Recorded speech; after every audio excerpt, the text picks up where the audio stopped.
कोई धर्म है, न ज्ञान है, न शील है, वो मनुष्य के रूप में पशु के समान विचरण कर रहा है। मनुष्य वो है जो विचारवान है। अब कितने लोग विचारवान हैं, किसी ने आज तक इस बात पर रोक नहीं लगाई कि गोबर पे हम खीर पूरी पुआ नहीं चढ़ाएंगे, इससे बढ़िया तो हम गाय को खिलाएंगे। अभी हमारे यजमान महाराज ने गोवर्धन का पूजन किया, गाय मांग रही थी इनसे और लाओ, मांग रही थी या नहीं, मांग मांग कर खा रही थी। आज गेहूं के कचड़े खा रही हैं और गोबर पे खीर पूरी पुआ चढ़ाए चला चला। इस देश के विद्वानों को हो क्या गया, इनकी बुद्धि कहां चली गई। इस समय दूध का भाव 50 रुपए लीटर। आप किसी से कहना हम 70 रुपए के दाम देंगे, हमें 1 किलो दूध दे दो, बड़ी खुशी से कह देगा लाओ, और कहना कल आएंगे दूध लेने। आप 70 रुपए लेकर जाना, एक कमंडल लेकर जाना, बढ़िया साफ कर लेना कमंडल को, और उसमें 50 ग्राम गोबर डाल लेना और ढक्कन लगा लेना, और जब दूध लेने जाओ उसे 70 रुपए देना और कहना इसमें दूध डाल के ले आओ। और जब वो जाएगा 1 लीटर दूध नापेगा और उसका ढक्कन खोलेगा, उसमें देखेगा गोबर। बोलो बोलो, दूध उसमें डालेगा नहीं डालेगा। और तुम्हारे पास आएगा, क्यों भाई ये देखो तो इसमें गोबर पड़ा है, तुम्हारे घर में किसी ने देखा नहीं, इसमें गोबर डाल के लाएगा। 70 रुपए लीटर के दाम लेकर के और गोबर पर दूध डालने को तैयार नहीं है। और तुम फ्री में ही चढ़ाए चले जाए, खीर पूरी पुआ सब गौ माने गाय। भगवान कन्हैया ने जब गोवर्धन का पूजन कराया तो उस गिरिराज पर्वत में स्वयं विराजमान हो गए। जो भी गोपियां खीर पूरी पुआ लेकर गई, भगवान कन्हैया ने स्वयं खाया। फिर ये गोबर कहां से आया जो आज बनाकर रख दिया। जब से मैंने होश संभाला पुस्तक को पढ़ा है, उसी दिन से मैंने ये गोवर्धन की पूजा बंद करा दी। हम तो गाय की पूजा कराते हैं, चाहे कोई भला माने या बुरा माने, और हर जगह लोग बड़े प्रेम से करते हैं, और ये सही है। गौ माने गाय तो गाय की पूजा करो। अरे किसी के घर में गाय नहीं होगी, बेचारी ने हो सकता गोबर की बना ली हो, न मिली हो गाय। अगर गाय न मिले तो गाय के लिए 1 गिलास निकाल करके किसी गड्ढे में डाल दो, जब इकट्ठा हो जाए तो गौशाला में पहुंचा दो। गोबर पे नहीं डालना चाहिए। समझ में आ गया?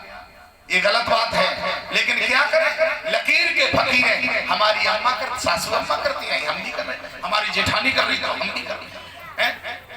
अरे कम से कम पूछ लेते ऐसा क्यों किया जा रहा है, ये सही है या गलत। और ये मोहल्ला जो इधर है ये सही गलत न जाने, करना सिर्फ दीपावली के बाद या पहले। गोवर्धन का पूजन इनके यहाँ होता है, होता है कब होता है? दीपावली से पहले होता है, बाद में। दीपावली के बाद जब गोवर्धन का इनके घर में पूजन होता है, कान खोल करके सुन लेना मेरी बात, चाहे घर में टाइल क्यों न बिछा हो, ये क्या करें, गोबर इकट्ठा करें, और गोबर इकट्ठा करके गोबर की बाउंड्री बनाए। देखो मनुष्य हो तो विचार करना, जरा बुद्धि से सोचना अपनी से। गाय के गोबर की बाउंड्री बनाए, और फिर गोबर की गाय बनाए, गोबर की भैंस बनाए, गोबर के कुत्ता बिल्ली बनाए, गोबर के सूरज बनाए, गोबर के चंद्रमा बनाए, गोबर की चन्नी बनाए, गोबर की मशीन बनाए, और गोबर के बप्पू बनाए। ले बप्पा गोबर के बोलो, बनाती हो कि नहीं? बनाती। और सब बना करके, और जब सुबह को पूजन करने जाए, 80 वर्ष के असली बप्पा घर में तड़प रहे, बहू से पूछ रहे, बहू भोजन में कितनी देर है? तो मालूम क्या है, बैठे रहो चुपचाप, पहले गोवर्धन का पूजन कर ले तब तुम्हें खिलाएंगे। और वहां गोबर पे खीर पूरी पुआ चढ़ाए रही। नकली बप्पा नाए खाए रहे, असली बप्पा तड़प रहे, नकली खाए नाए रहे। बोलो उन बप्पा को खिलाने से कल्याण होगा गोबर वालों से, या इन असली को खिलाने से कल्याण होगा? असली को खिलाने से कल्याण होगा, नकली से नहीं। तो फिर गोबर पे खीर पूरी पुआ क्यों चढ़ाए जा रहे हैं? कान खोल कर सुन लो, जिसके घर में गाय नहीं है तो भी गोबर धन, जिस दिन गोबर धन का पूजन होता है उस दिन सबसे पहले गाय को विराज कर। हम तो कहेंगे तुम रोज खिलाओ, गाय को खिलाओ, तुम्हारे जीवन में कल्याण हो जाएगा। एक गलती जिंदगी भर रोना है, एक बहुत बड़ी गलती। सुबह को जब माताएं भोजन बनाए, अब मालूम होगा और आप लोग देख लेना, जब माताएं भोजन बनाए, सब्जी बना के तैयार करें, आटा गूंद करके रखें, और जब आटा गूंद करके रखें, रोटी बनाने जाएं तो एक रोटी का आटा इधर से लें और छुटा करके इधर लगा दें। बोलो लगाती हो माता जी? बात सही बोलने में क्या दिक्कत है? लगाती हैं। इतने लोग बैठे, बताओ क्यों लगाती हो? अब ना हमारी मम्मी लगाए नहीं, हम लगाए नहीं, हमारी देवरानी जेठानी लगाए नहीं तो हम लगाए। पूछ लीजिए कम से कम अपनी सासू माँ से, ये आटा क्यों लगाया जाता है? मालूम है क्यों लगाया जाता है? सबसे पहली रोटी गाय को खिलानी चाहिए। ये इतनी आलसी हो गई, गाय को कौन खिलाए? एक रोटी का आटा इधर से छुटाया और इधर लगा दिया। हम पहली रोटी बनाएंगे नहीं, कान खोल कर सुन लो, जो रोटी तवे पर पहली बार जाएगी वही पहली मानी जाएगी। और इस रोटी ने तुम्हारा तो बेड़ा गर्क कर दिया। क्या हुआ? अब देवी जी ने, पति देव ने पूछा, देवी जी भोजन में कितनी देर है? कहने लगी बस बैठो, अब गैस का जमाना आ गया, बैठो भोजन तैयार है। और फटाफट पहली गर्मा गर्म पहली सिकी रोटी किसे खिला दी? पति देव को। और खिलानी किसे थी? गाय को। खिला किसे दी? पति देव को। तब पति देव बिल्कुल गाय की तरह हो गया, बहुला बजर बट, चाहे डीएम साहब हो चाहे जज साहब, देवियां हर घर में कुत्ते की तरह भौंक रही, तुमने ये नहीं किया, तुमने वो नहीं किया। फिर देवी जी नाराज क्यों हो रही? सब काम हो जाए। याद रखना, पहली सिकी रोटी गाय को खिलानी चाहिए और बाद वाली कुत्ते को। बाद वाली रोटी कुत्ते को खिलानी चाहिए। अब जमाना गैस का आया, पहली सिकी पति देव को खिला दी। बड़ी चालाक महिलाएं आटा उतना ही गूंदें जितनी रोटी तुरंत के लिए तैयार हो जाए। सारे परिवार को भोजन कराया और 4 रोटियां बची बाद में। अब सोची खा जाओ गरम गरम। अब ये कहां बाद में खाओगी? गर्मा गर्म खा गई, चारों खा गई, कुत्ते के भी खा गई। हाँ, कुत्ता नहीं पालना चाहिए।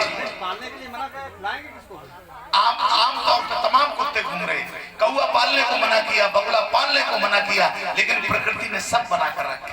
बिल्ली पालने को मना किया, बिल्ली कभी नहीं पालना चाहिए, लेकिन जो घूम रही है उन्हें भोजन देना तुम्हारा दायित्व।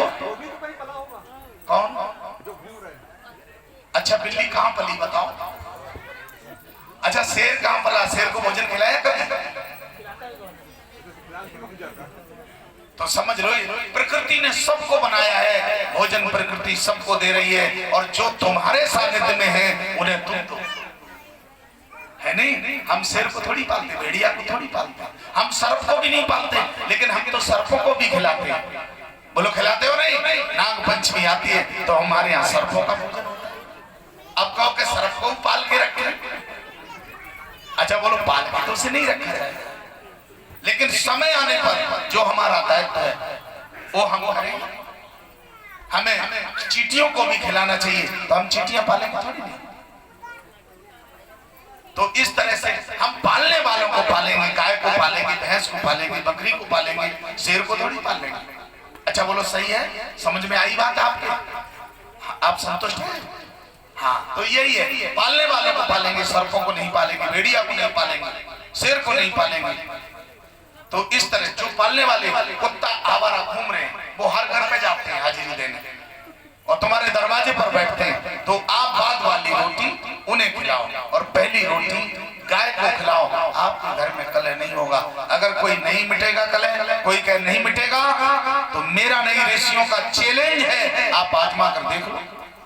हमारे ऋषियों ने कहा, जैसा खाओगे अन्न और वैसा बनेगा मन, जैसा पियोगे पानी और वैसी बनेगी पानी, और जैसा पढ़ोगे साहित्य और वैसा बनेगा मस्तिष्क। आप जैसी पुस्तकें पढ़ोगे तुम्हारा दिमाग वैसा ही बन जाएगा। जैसा पढ़ोगे साहित्य वैसा बनेगा मस्तिष्क, बुद्धि वैसी बन जाएगी। इसलिए हम जहां तक है अपने द्वारा अच्छे कार्य करें। तो मैंने अभी बताया कि गोबर पर अन्न न डालें, उससे अच्छा है कि आप गाय को खिला दें, तो तुम्हारे जीवन का कल्याण हो जाएगा। और याद रखना, ये एक गलती नहीं है, गलतियां तो कई हैं। वो भाई ने याद लगा दिया तो आपको बता रहे हैं। बड़ी गौर से बात को सुनना। तुम्हारे यहाँ एक त्योहार और मनाया जाता है, शायद वो दीपावली से पहले या बाद में। धनतेरस कब होती है? पहले। धनतेरस वाले दिन ये मोहल्ला बिल्कुल पागल हो जाए और क्या कहे, है टीटू के पापा तुम बाजार चले जाओ, कोई बर्तन ले आओ। कहीं कहीं तो मार्केट में झाड़ू नहीं रहते, इतने लोग कथा पंडाल में बैठे हैं।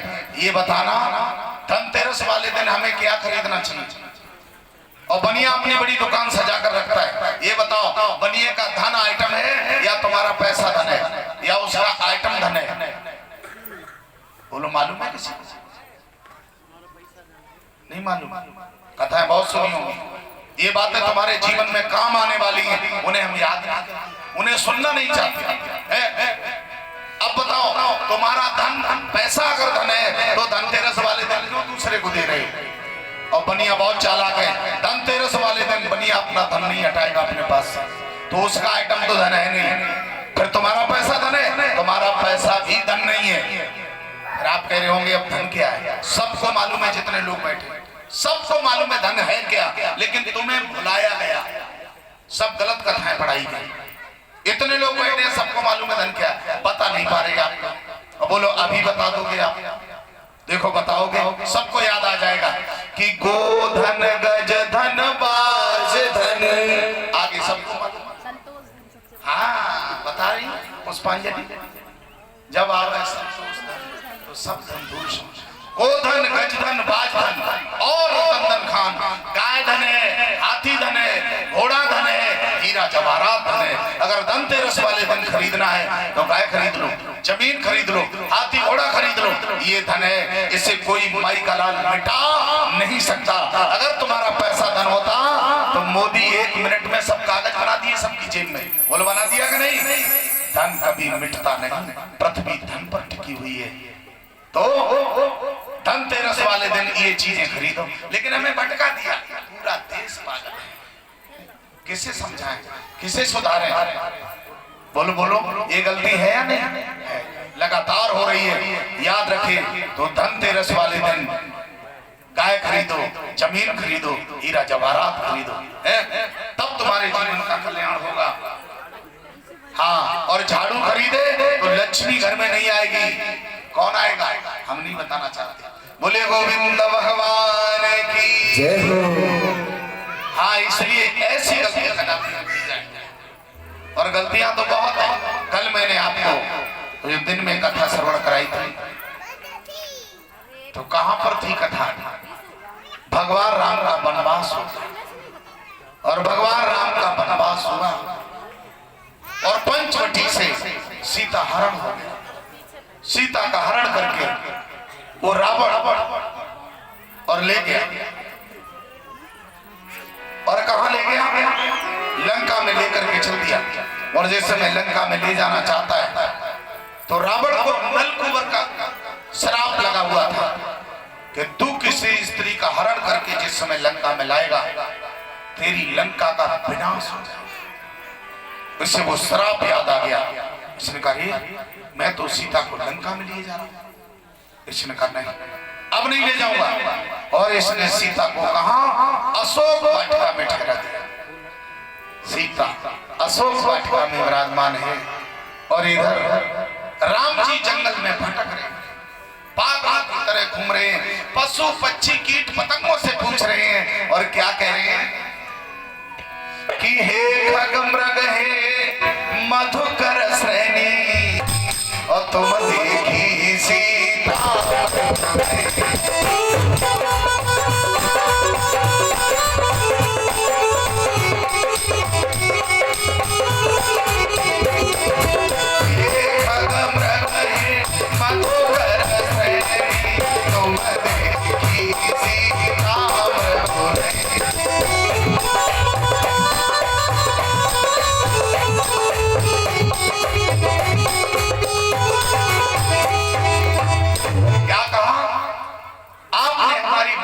सीता को देखा हो तो मुझे बता दो। सामने से हिरन आता है दौड़ता हुआ, उसी के पीछे दौड़ने लगते, अरे भैया ठहरो ठहरो, मेरी सीता भटक रहे हैं, छटपटा रहे हैं, कहीं पता निशान नहीं लग रहा है। भटकते भटकते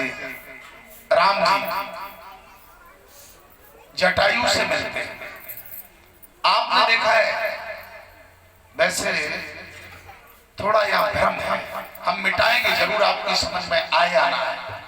राम जी किससे मिले? गीधराज से। और जब गीधराज से मिलते हैं तो गीधराज ने कहा, जो लंबी लंबी सांसें ले रहा है, बिल्कुल मरणासन है। अच्छा एक बात बताएं, गीधराज आप कैसे समझते हैं? मानस की एक चौपाई गवाही दे रही है, इस चौपाई को सुनिए। क्या कह रही है? जब रावण सीता को लेकर जा रहा था और सीता चिल्लाती जा रही है, हराम हराम, बचाओ बचाओ। और उस गीधराज ने इस आवाज को सुना कि गीधराज सुने आरत बानी, रघुकुल तिलक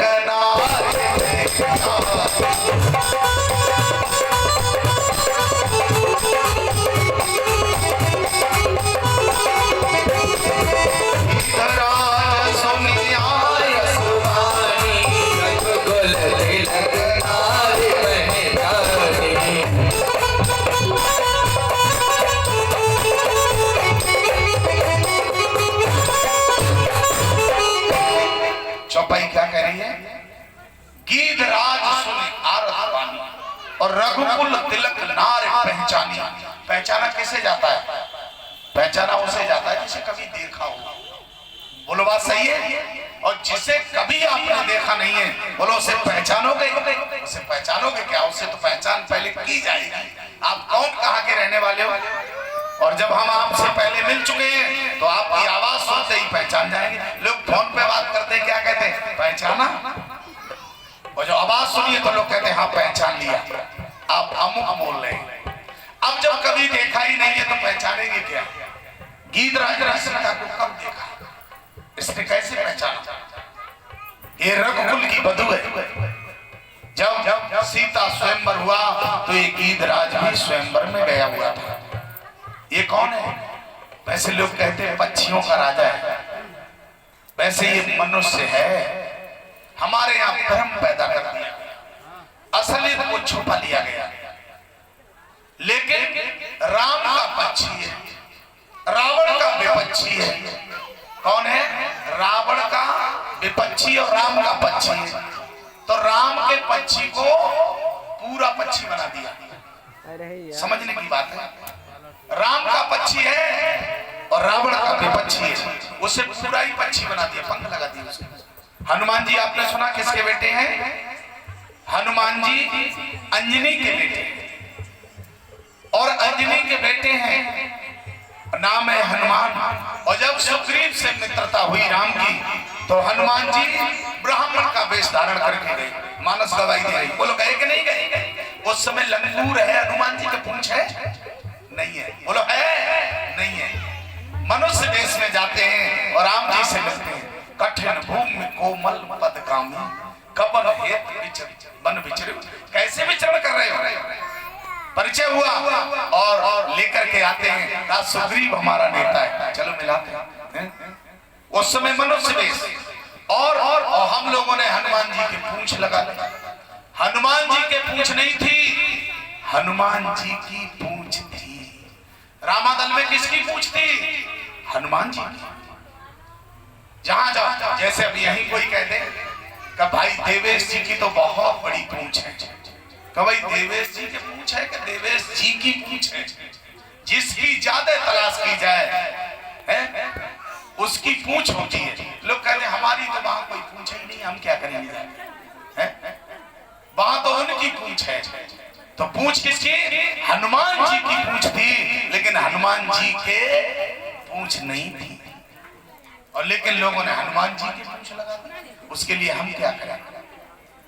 तो गीधराज राम को मिला और बेचारा बड़ा मजबूर था, रावण से युद्ध किया था, रावण ने उसकी भुजाएं काट दी थी, मजबूर पड़ा था।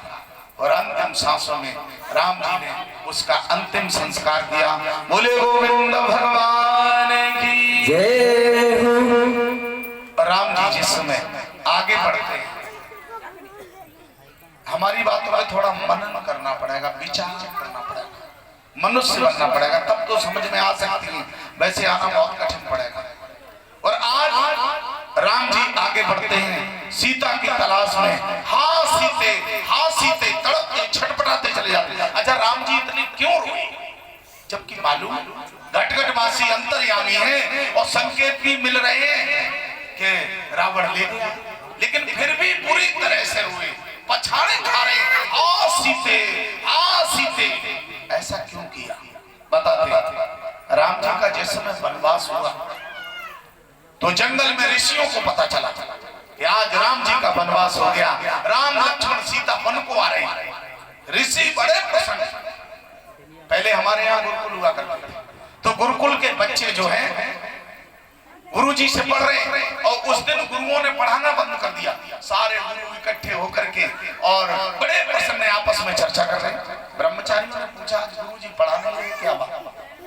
और ब्रह्मचारी गुरुजी के पास पहुंचे, गुरुजी आज पढ़ाई बंद कर दी और बड़े खुश नजर आ रहे हो। गुरुओं ने कहा, बेटा तुम्हें नहीं मालूम है, आज घटघटवासी मर्यादा पुरुषोत्तम प्रभु राम का वनवास हो गया। वो अपने लघु भ्राता लक्ष्मण और अपनी धर्म पत्नी सीता